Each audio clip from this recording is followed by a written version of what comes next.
There are moments in history that seem to freeze in time. Moments where thousands of ordinary lives continue exactly as planned, while one family's life changes forever. On Portugal's Algarve coast, restaurants were still serving dinner. Glasses clinked across crowded tables. Holidaymakers drifted through the warm evening air. Children laughed around swimming pools, unaware that this night would soon become one of the most infamous in modern criminal history. Nothing looked out of place. Nothing sounded unusual. If you'd walked past apartment 5A at the Ocean Club Resort that evening, you probably wouldn't have given it a second glance. There were no screams, no shattered windows, no obvious signs of violence. Just another holiday apartment, like dozens of others scattered around the resort. Yet before the sun rose the next morning, that apartment would become the centre of an international investigation. Within days, photographs of it were appearing on television screens around the world. Within weeks, detectives, journalists, and complete strangers were studying its layout, replaying timelines and searching for answers. Nearly 2 decades later, they're still doing exactly the same thing. What happened to Madeleine McCann? It's a case that has divided opinion unlike almost any other. There have been countless documentaries, thousands of newspaper articles, millions of words written online. Theories have come and gone, suspects have emerged, names have been cleared, fresh investigations have begun, and still, no one has been convicted of Madeleine's disappearance. But before there were theories, before there were suspects, before there were accusations, there was simply a family enjoying a holiday. A warm spring evening, a holiday apartment, 3 sleeping children, and somewhere between one routine check and the next, a little girl disappeared. This isn't the story of internet rumours, it isn't the story of hindsight, and it isn't the story of conspiracy theories. Those come later. This is the story of what can actually be established. The timeline, the witnesses, the decisions, the investigation, and the night that changed everything. Because before we can understand why this case still grips the world today, we have to go back to the very beginning, to Praia da Luz, to apartment 5A, to the evening of 3rd of May 2007, and to the moment the world changed for one family, forever.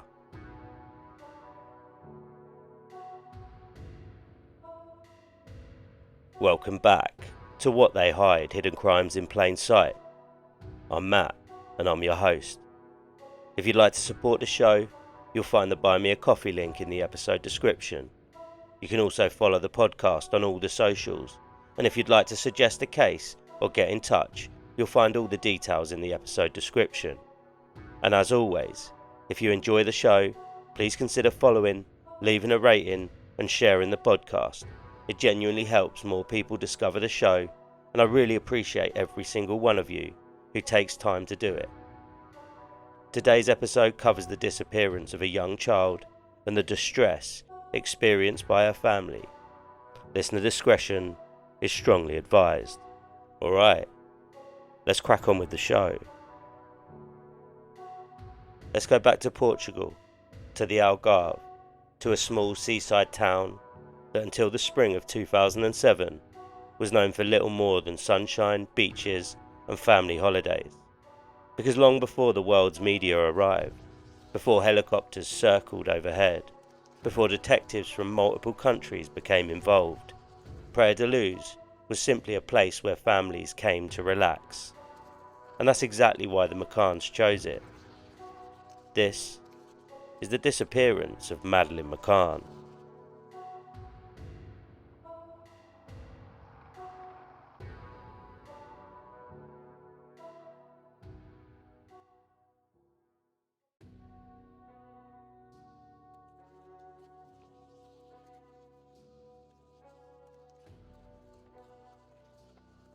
Early May is one of the Algarve's quieter seasons. The intense heat of summer hasn't quite arrived, yet the weather is already warm enough for swimming, long evenings outdoors, and meals on restaurant terraces as the sun disappears over the Atlantic. For British families, it's the sort of holiday destination that's become familiar over generations. just a short flight from home, reliable sunshine, safe beaches, restaurants within walking distance, and resorts built with young families in mind. Praia da Luz sits on Portugal's southern coastline, around an hour west of Faro Airport. It's not a sprawling city or a lively party resort. It's a relatively small coastal town where whitewashed buildings overlook the sea and life moves at a slower pace. In 2007, it had built a reputation as somewhere parents could unwind while children played around the swimming pools or attended organised holiday clubs. At the centre of this story sits the Ocean Club. Rather than a single hotel building, the resort was made up of apartments spread across landscaped paths and quiet roads. Guests came and went, much as they would in a small neighbourhood.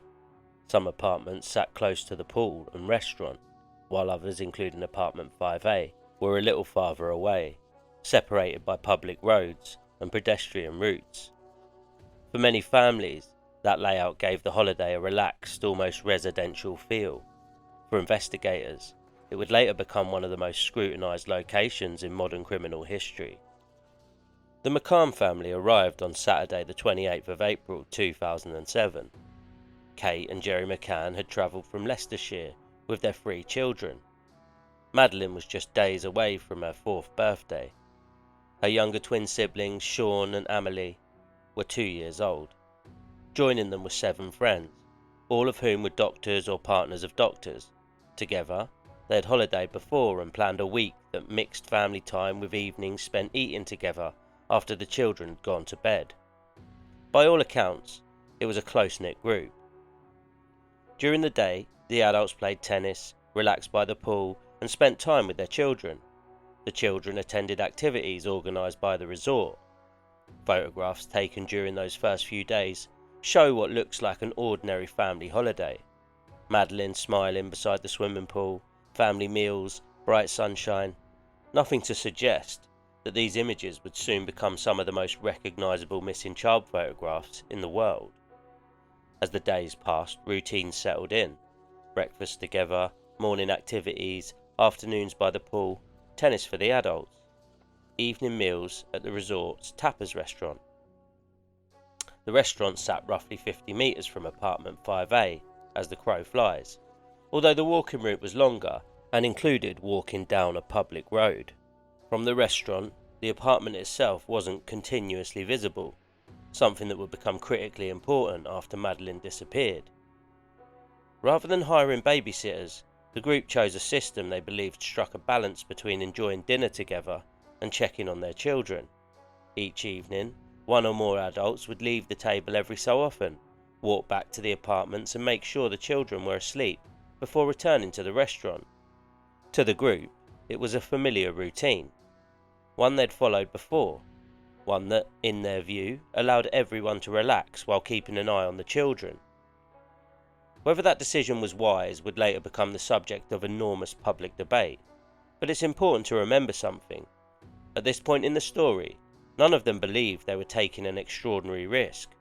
They were parents on holiday, doing something they felt comfortable doing, making decisions that, to them, seemed entirely ordinary. They couldn't have known that in just a few days, every minute of those evenings would be reconstructed, every decision examined, every memory questioned, and every step measured. Because Thursday, the 3rd of May 2007, would begin like any other day on holiday. By the end of that night, nothing would ever be ordinary again.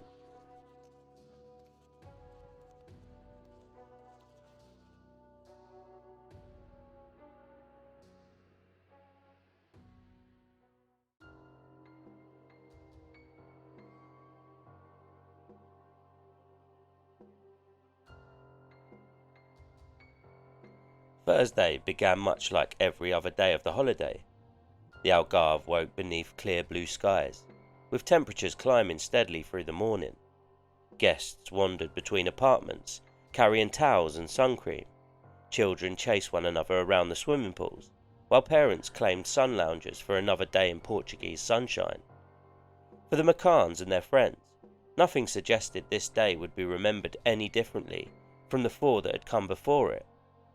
Madeleine spent time at the Ocean Club's children's club alongside her younger brother and sister.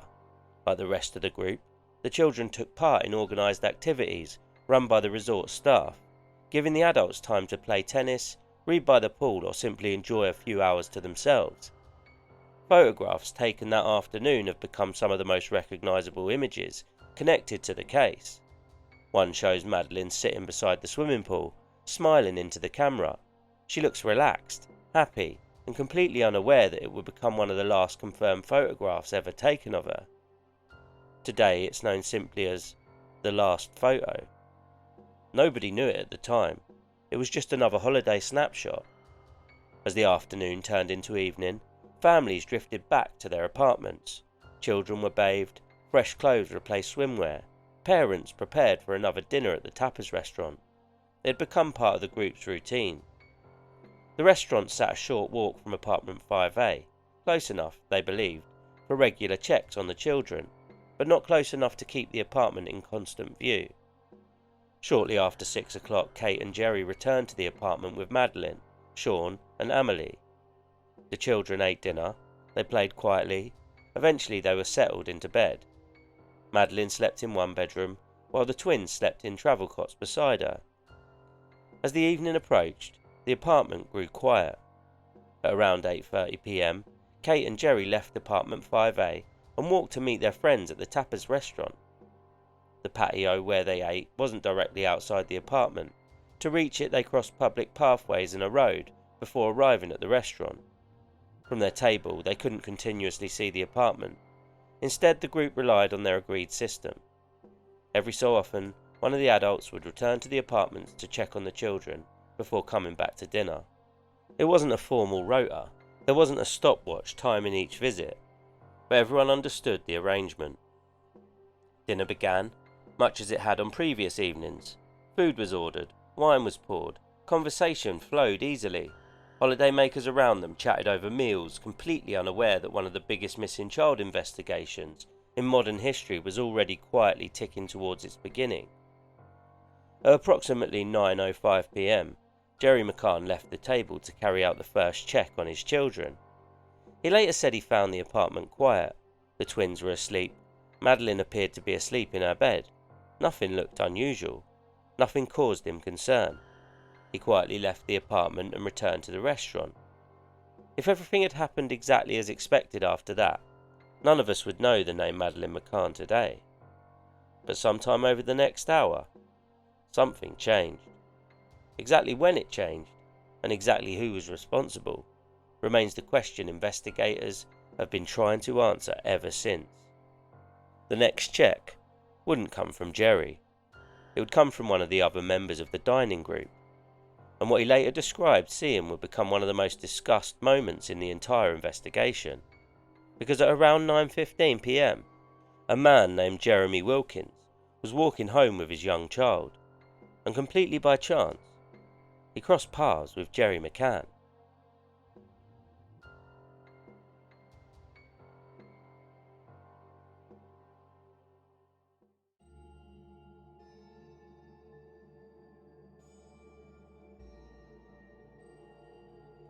By the time Jerry McCann stepped back onto the path outside apartment 5A, everything still appeared completely ordinary. He checked on the children. They were asleep. Nothing looked disturbed. Nothing suggested that within the next hour, one of them would vanish. As he walked back toward the tapas bar, he unexpectedly met another holidaymaker. His name was Jeremy Wilkins. The two men knew each other casually from the resort. Jeremy was walking home carrying his own young child, who had fallen asleep in his arms. The pair stopped and chatted for several minutes. It wasn't a long conversation, but it was long enough to become an important part of the investigation, because while Jerry's attention was focused on Jeremy, he wasn't looking towards apartment 5A, and Jeremy later said he wasn't paying attention to the apartment either. Neither man reported seeing anything suspicious. At the time, there was no reason they would have, but another member of the dining group would later report seeing something that investigators initially believed might be crucial. At around 9:15 p.m, one of the friends, Jane Tanner, left the restaurant to check on her own children. As she walked along the road near apartment 5A, she later said she saw a man carrying a young child across the street. The child appeared to be asleep, wearing light-coloured pyjamas. The man didn't appear to be running. He didn't appear distressed. He simply continued walking. Jane later described him to police in considerable detail. In the hours after Madeleine disappeared, investigators wondered whether she'd unknowingly witnessed an abduction. The sighting quickly became one of the most publicised aspects of the case. Sketches were produced, appeals were broadcast around the world. For years, this man became one of the central figures in the investigation. But years later, detectives would conclude that the man Jane Tanner saw was most likely an entirely innocent British holidaymaker carrying his own daughter home after an evening at the resort. That family came forward after widespread publicity, and investigators said the account matched the sighting. It was a significant development. One of the investigation's biggest early leads appeared to disappear. But on the night itself, nobody knew that.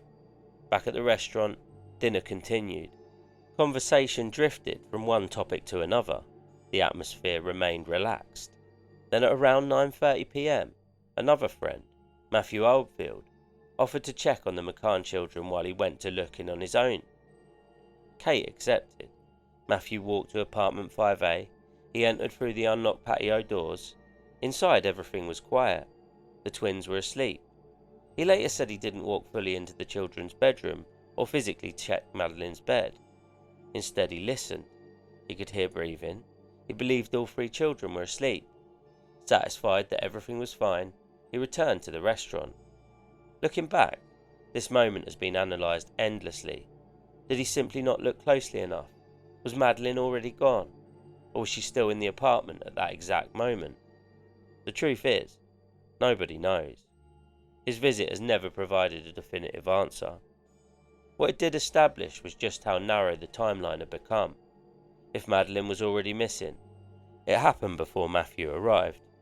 If she wasn't, then whatever happened took place only minutes later.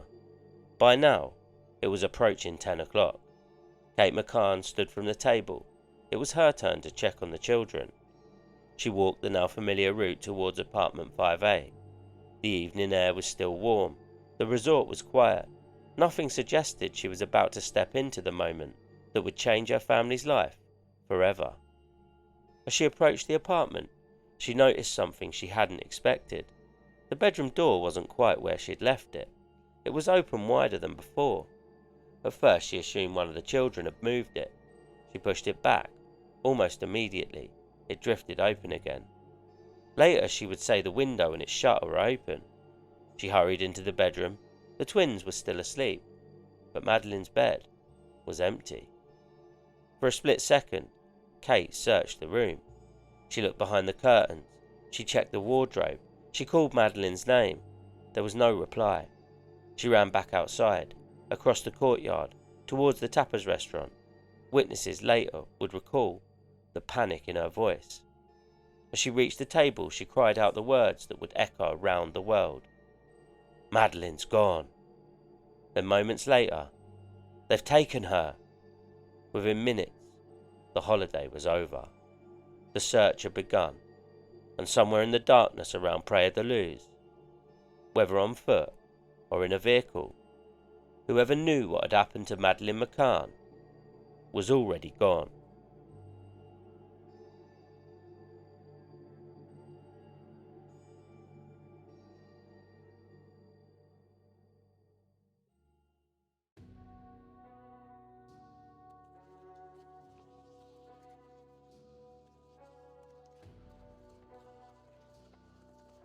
For the first few minutes, nobody knew what they were looking for. Kate McCann was certain Madeleine wasn't in the apartment. She had searched the bedroom. She had checked the obvious hiding places. There was simply no sign of her. But the people around her didn't yet know what had happened. A child missing from a holiday apartment could mean any number of things. Perhaps she had woken up confused. Perhaps she had wandered outside. Perhaps she had gone looking for her parents. Within seconds, the friends who had been sitting around the dinner table scattered across the resort. Some searched the apartment again. Others called Madeleine's name through the surrounding streets. Staff from the Ocean Club were alerted almost immediately. Reception staff contacted colleagues. Security personnel joined the search. Holiday makers who'd been enjoying a quiet evening suddenly found themselves walking through gardens, playgrounds, and pathways calling the name of a little girl they'd never met. As word spread, the atmosphere changed completely. Only minutes earlier, the resort had been filled with the sounds of conversation and holiday makers finishing dinner. Now, there was shouting, running, torches cutting through the darkness, parents instinctively checking on their own sleeping children. The search expanded quickly. Pools were checked, bushes were searched, cars were looked inside, stairwells, storage areas, public toilets, anywhere a frightened 3-year-old might have wandered. At this stage, many people still believed the simplest explanation was the most likely. That Madeleine had somehow left the apartment alone. Nobody wanted to believe anything more sinister. Portuguese police were contacted, and officers from the local force, the Polícia Judiciária, would soon become involved. As more officers arrived, the focus slowly shifted. The apartment itself was no longer simply the place Madeleine had last been seen. It had become a potential crime scene. Officers began speaking to Kate and Jerry McCann, then their friends. Each person was asked where they'd been, what time they'd left the table, what they'd seen, who they'd spoken to. It was an attempt to build something investigators would return to again and again over the years. A timeline. Every minute mattered, every movement mattered. Because if Madeleine had been taken by another person, the window for that to happen appeared incredibly small. Investigators would spend years trying to narrow it even further. Outside the apartment, the search continued throughout the night. Residents joined in, holidaymakers volunteered, police officers spread into the surrounding streets, roads were checked, the nearby beach was searched, every passing car became important, every unfamiliar face became worth remembering. As the hours passed with no sign of Madeleine, hope slowly gave way to fear. Dawn arrived over Praia da Luz. The resort looked exactly as it had the previous morning. The sea was calm, the cafes open, the sun climbed into the cloudless sky. But for everyone connected to apartment 5A, nothing would ever look ordinary again. By breakfast time, local police had become national news. Within days, international journalists would descend onto the town. Satellite trucks would line the streets. Television cameras would broadcast live from outside the Ocean Club. A place that had once depended on tourists seeking peace and sunshine was about to become known for something else entirely. And from that morning onwards, every decision made by investigators, every statement given by witnesses, and every action taken by Madeleine's parents would be examined under the glare of the world's media. The investigation had only just begun, but already the pressure was unlike anything Portuguese detectives had faced before.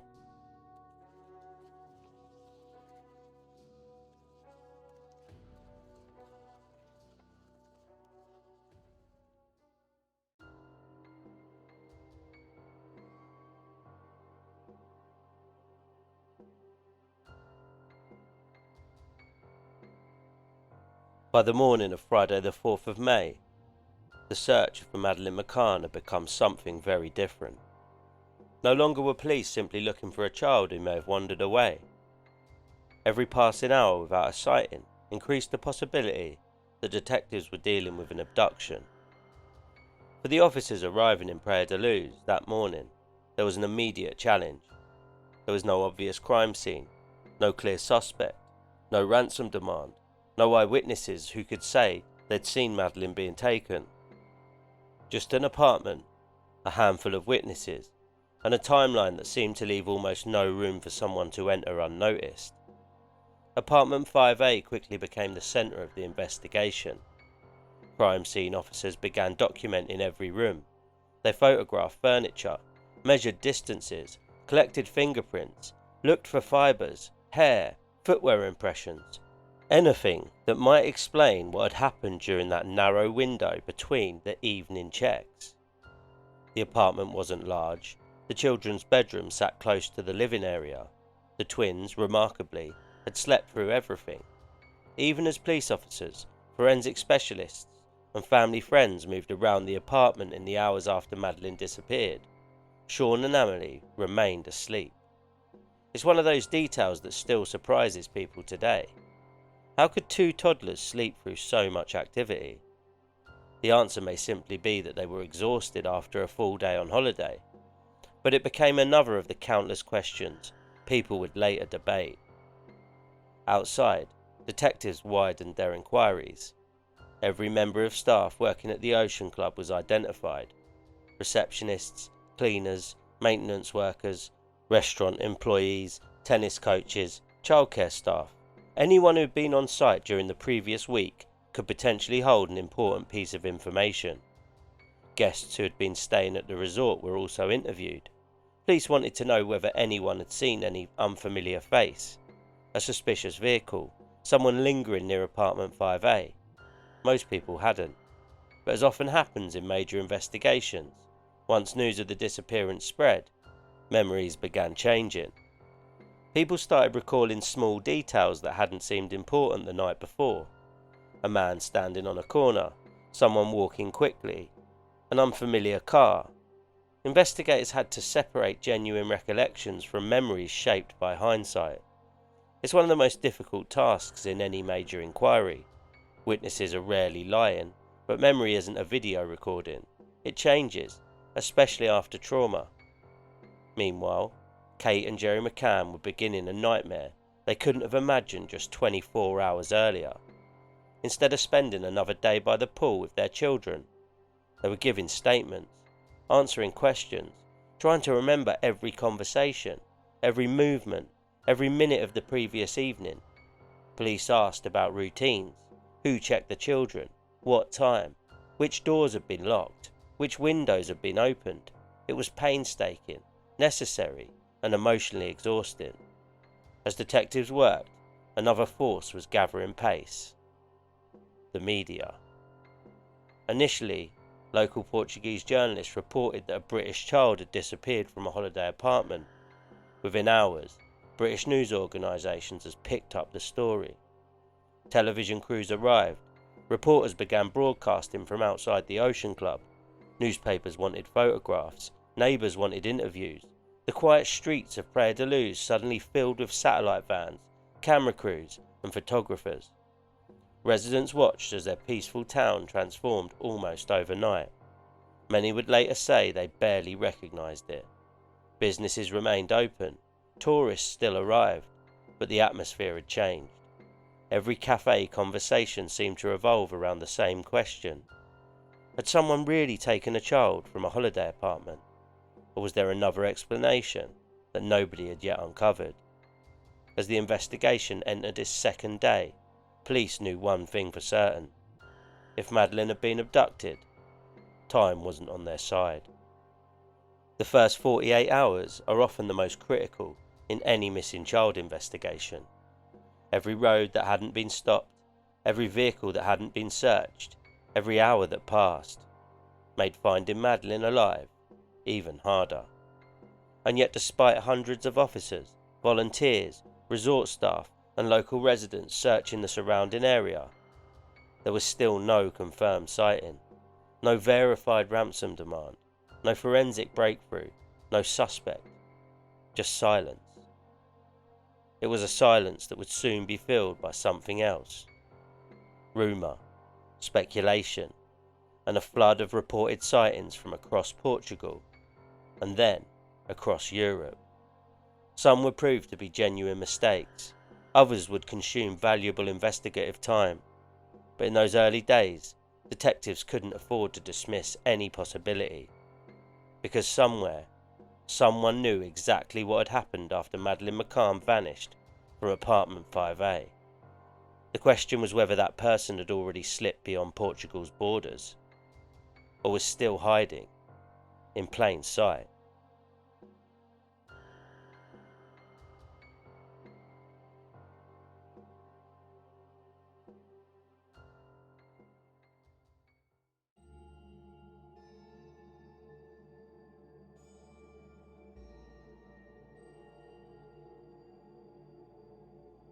By the end of the first weekend, the investigation had outgrown Praia da Luz. The disappearance of Madeleine McCann was no longer just a Portuguese police investigation. It had become international news. Across Britain, newspapers led with Madeleine's photograph. Television bulletins opened with live reports from outside the Ocean Club. People who'd never heard of Praia da Luz suddenly knew exactly where it was. And for the residents who called the town home, life changed almost overnight. Roads that were usually quiet became crowded with satellite trucks. Outside cafes, journalists rehearsed live broadcasts. Camera crews awaited outside the apartment from dawn until long after sunset.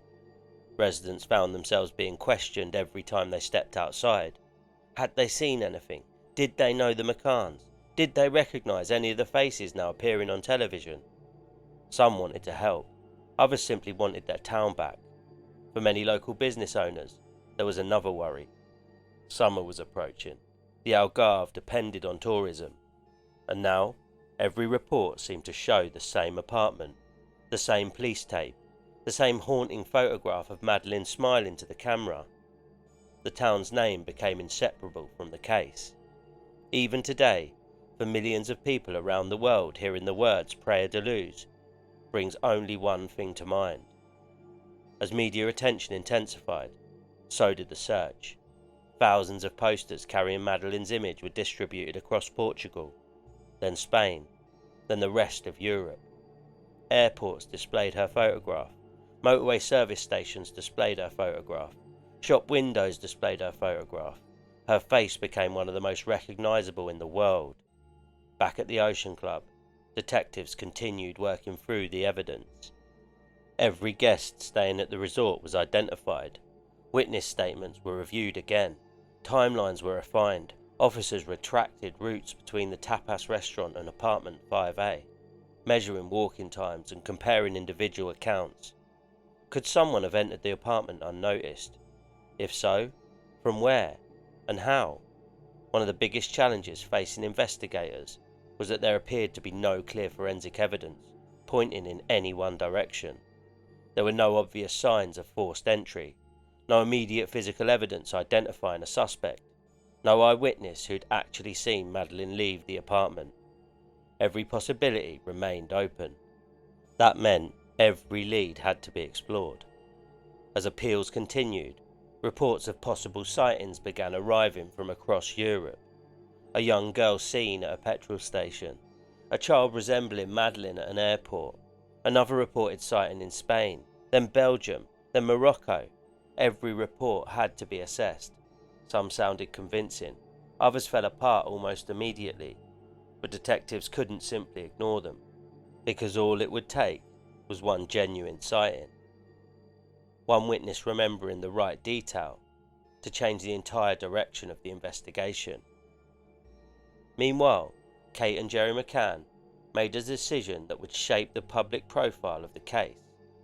Rather than retreat from public view, they appealed directly to the world's media. They asked for Madeleine's photograph to be shown everywhere possible. They pleaded for anyone with information to come forward. Their hope was simple. The more people who recognised Madeleine's face, the greater the chance that somebody somewhere had seen something. It was an unprecedented campaign, supported by politicians, celebrities, religious leaders, and millions of ordinary people who'd never met the McCann family but desperately wanted Madeleine found. The disappearance had become far more than a police investigation. It had become a global story. But behind the headlines, Portuguese detectives were becoming increasingly aware of something troubling. Days had now passed. There was still no ransom demand, no confirmed communication from an abductor, no verified sighting, and no suspect. The longer that silence continued, the harder it became to believe that solving this case would be straightforward. What investigators needed wasn't another rumour. It wasn't another newspaper headline. It wasn't another reported sighting hundreds of miles away. They needed a breakthrough, and before long, they believed they might finally have one. His name was Robert Murat.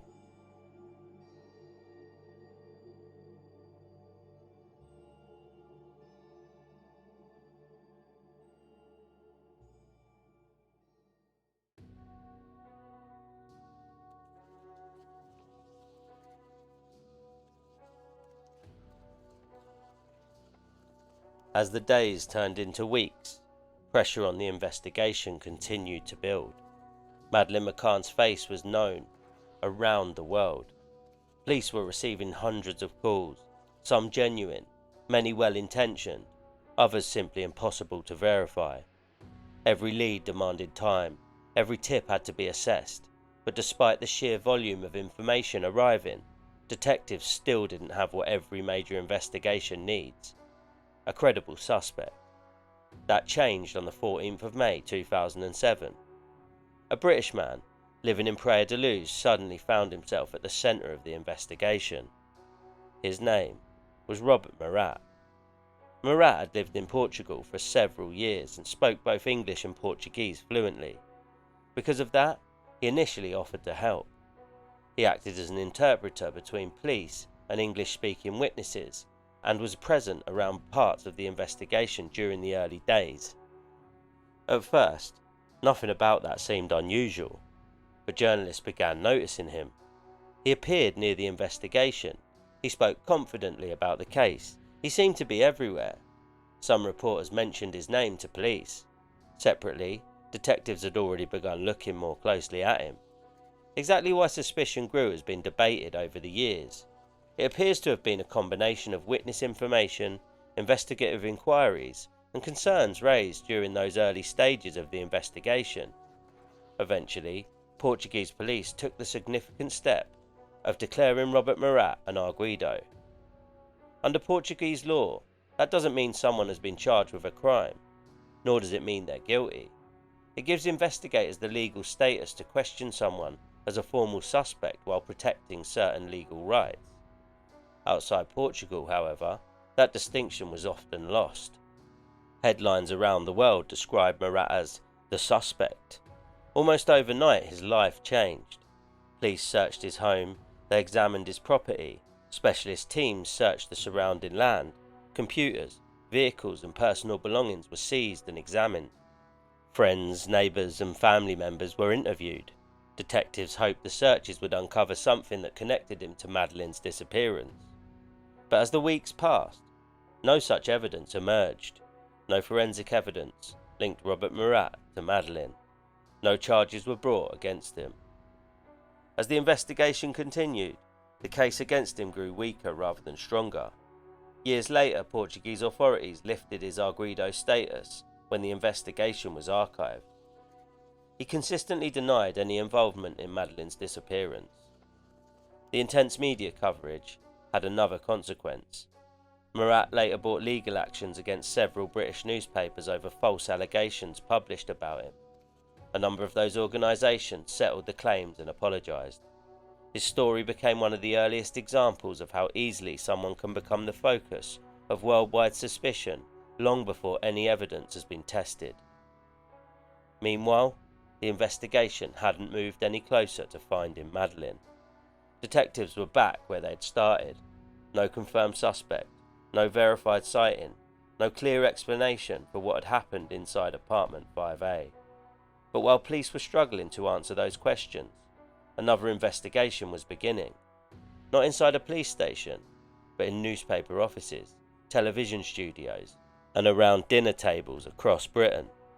People weren't just asking where Madeleine was anymore. They were beginning to ask whether the police investigation itself was going wrong. Those questions would only grow louder in the months ahead, and eventually, the spotlight wouldn't remain fixed on Robert Murat. It would shift somewhere far more controversial.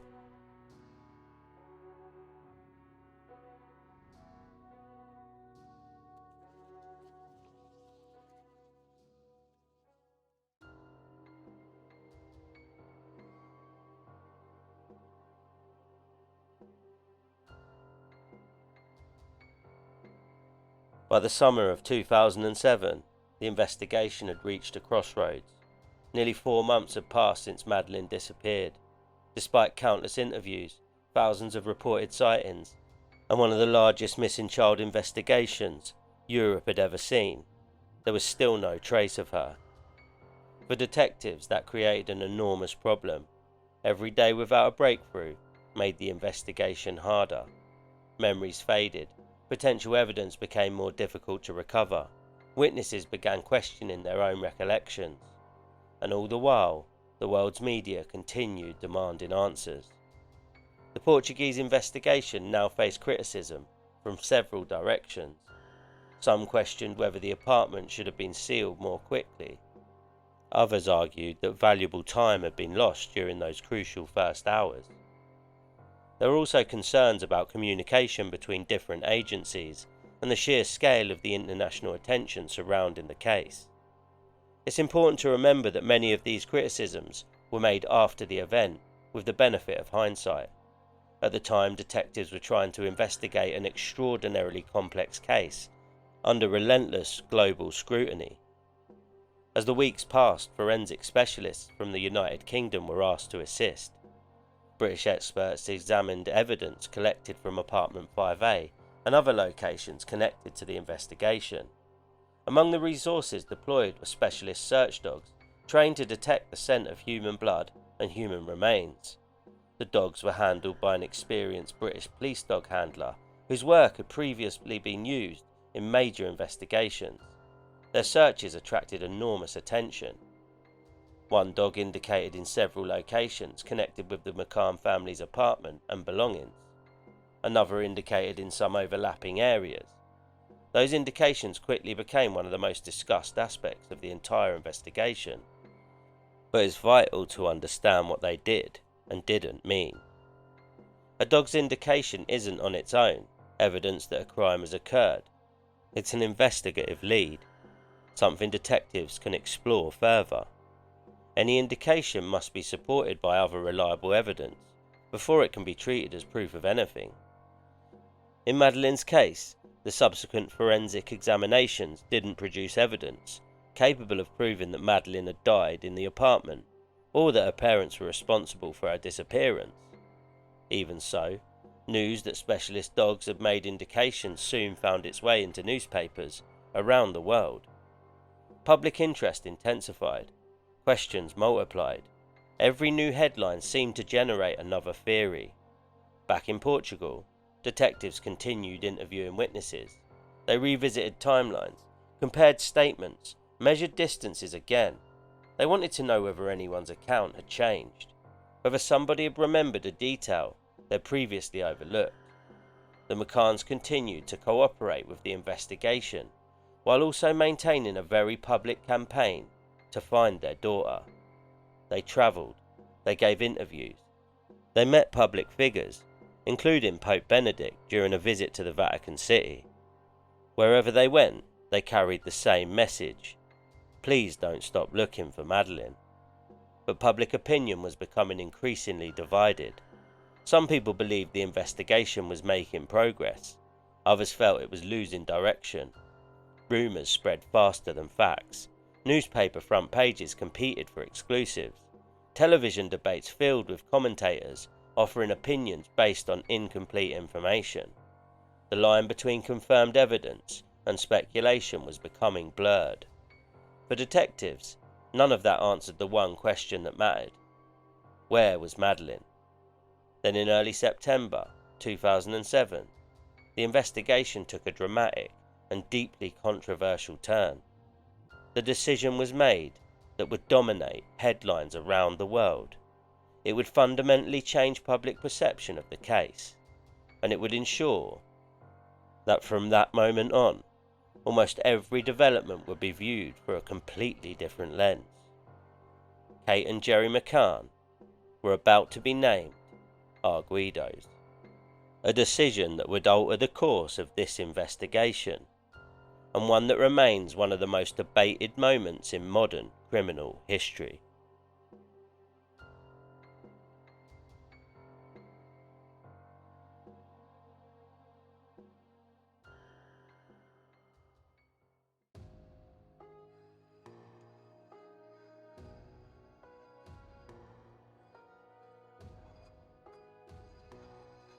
By September 2007, 4 months had passed since Madeleine McCann disappeared. The investigation had generated thousands of leads. Police had interviewed witnesses from across Europe. Forensic specialists had examined evidence. Search teams had worked tirelessly, and yet despite all of it, Madeleine was still missing. Behind closed doors, Portuguese detectives were under enormous pressure. The world's media wanted answers. The public wanted answers. Most of all, Madeleine's family wanted answers. Instead, the investigation reached one of its most controversial moments. On the 7th of September 2007, Kate McCann was asked to return to the police headquarters in Portimão. She was questioned for several hours. The following day, Jerry McCann was also interviewed. When those interviews ended, Portuguese authorities made a decision that would dominate headlines around the world. Kate and Jerry McCann were both declared arguidos. It's important to understand exactly what that meant. Under Portuguese law at the time, arguido is a formal legal status given to someone under investigation. It grants additional legal rights, including the right to remain silent and the right to legal representation. It isn't a charge, it isn't a conviction, and it doesn't mean a person is guilty. Outside Portugal, however, much of that legal nuance was lost. Many headlines simply described the McCanns as official suspects. For millions of people following the story, it felt like the investigation had taken a dramatic new direction. The McCanns strongly denied any involvement in their daughter's disappearance. They maintained that position then, and they continue to do so today. As details from the investigation began appearing in newspapers, public debate intensified. Reports emerged about forensic testing, about witness statements, about investigative theories. Some of those reports were accurate, others were incomplete. Some were based on anonymous leaks, and many became impossible for the public to separate from verified fact. The result was confusion. One newspaper would report that detectives were close to solving the case. Another would claim the investigation had collapsed. Television programs invited experts to debate evidence that hadn't been tested in court. Rumours travelled faster than official statements. For detectives, that created another challenge. The investigation itself was now competing with public opinion. Months later, in July 2008, Portuguese authorities archived the investigation. The decision didn't mean the mystery had been solved. It meant investigators believed there were no active lines of inquiry capable of taking the case further at the time. When the case was archived, the arguido status of Kate and Jerry McCann, along with Robert Murat, was lifted. No charges had been brought against any of them. For many people, that should have brought an end to the speculation. Instead, it marked the beginning of an entirely different chapter, because although the official investigation had slowed, public fascination hadn't. If anything, it was growing. Books would be written, documentaries would be made, former detectives would publicly defend their own theories. Journalists would revisit old evidence, internet forums would dissect every photograph, every timeline, and every witness statement. New suspects would emerge, old suspects would be reconsidered, fresh searches would be carried out years later, and nearly 2 decades after Madeleine vanished, police are still trying to answer the same question. What happened to Madeleine McCann? In this episode, we've stayed with the facts, the timeline, the investigation, the decisions that can be documented. But the story doesn't end here, because once the facts ran out, the theories began.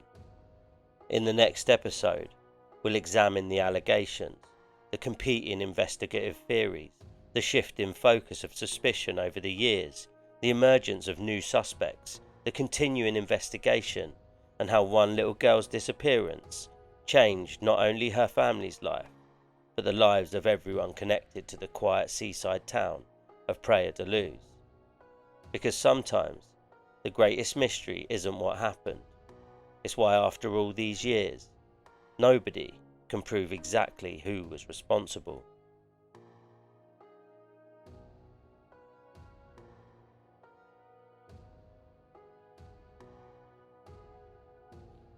Thank you for listening to this episode of What They Hide, Hidden Crimes in Plain Sight. If you've made it this far, thank you for giving me your time. I know this case is one that's been covered countless times over the years, but my aim has always been to separate what's known from what's assumed, and I hope this episode has helped do exactly that. If you've enjoyed today's episode, please consider following the podcast, leaving a rating or review, and sharing it with someone else who enjoys true crime. Every follow, every rating, and every recommendation genuinely helps the podcast reach more people. If you'd like to support the show even further, you'll find the Buy Me a Coffee link in the episode description. Every contribution helps me spend more time on these cases and bring you new episodes. But for now, until next time, stay safe, look after yourselves, and remember, sometimes the truth isn't hidden because nobody's looking. Sometimes it's hidden in plain sight.